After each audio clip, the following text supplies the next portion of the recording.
प्रदेश की राजधानी लखनऊ में 10 फरवरी से 12 फरवरी के बीच आयोजित होने वाले ग्लोबल इन्वेस्टर्स समिट को लेकर प्रदेश सरकार रोड शो करने में जुटी है। इसी कड़ी में रविवार को संगम नगरी प्रयागराज में भी निवेशक शिखर सम्मेलन का आयोजन किया गया। इलाहाबाद मेडिकल एसोसिएशन सभागार में आयोजित इन्वेस्टर्स समिट मीट में सूबे के औद्योगिक विकास मंत्री नंद गोपाल गुप्ता नंदी ने बतौर मुख्य अतिथि शिरकत की।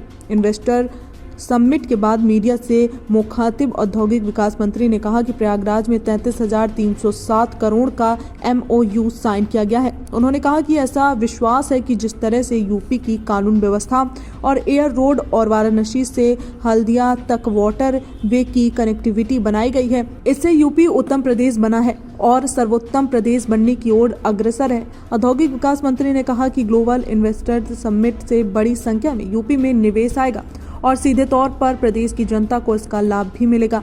कैबिनेट मंत्री नंदी ने कहा कि लगभग 20 लाख करोड़ रुपए का इन्वेस्टमेंट का सरकार का लक्ष्य है। उन्होंने दावा किया है कि सरकार ये लक्ष्य 110% पूरा करेगी। उन्होंने कहा कि इससे प्रदेश में 2 लाख से ज्यादा लोगों को रोजगार भी मिलेगा। इस मौके पर कैबिनेट मंत्री नंदी ने सपा और बसपा सरकारों पर हमला भी बोला। उन्होंने आरोप लगाया कि पहले ही सरकारें उद्योगों को माहौल देने के बजाय अपनी तिजोरी भरने में लगी रहती थी। औद्योगिक विकास मंत्री नंद गोपाल गुप्ता नंदी ने कहा कि सीएम योगी के नेतृत्व में 16 देशों के 21 शहरों में ग्लोबल इन्वेस्टर्स समिट को लेकर रोड शो किए गए हैं। इन शहरों का मंत्री समूह ने दौरा किया है। इस दौरे से 7,12,000 करोड़ के निवेश का प्रस्ताव मिला है। इसके बाद सीएम योगी ने घरेलू रोड शो की शुरुआत देश की आर्थिक राजधानी मुंबई से शुरू की। यहां पर टाटा, बिरला, गोदरेज, अडानी और अंबानी जैसे उद्योगपतियों से मुलाकात हुई। इन समूह से 5 लाख करोड़ से ज्यादा के निवेश के प्रस्ताव सरकार को मिले हैं।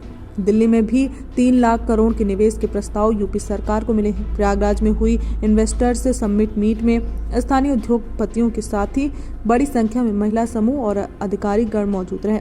इसके साथ ही बीजेपी सांसद प्रोफेसर रीता बहुगुणा जोशी, बीजेपी विधायक प्रवीण पटेल, बीजेपी विधायक गुरु प्रसाद मौर्य और मुख्य विकास अधिकारी शिपू गिरी भी मौजूद रहे।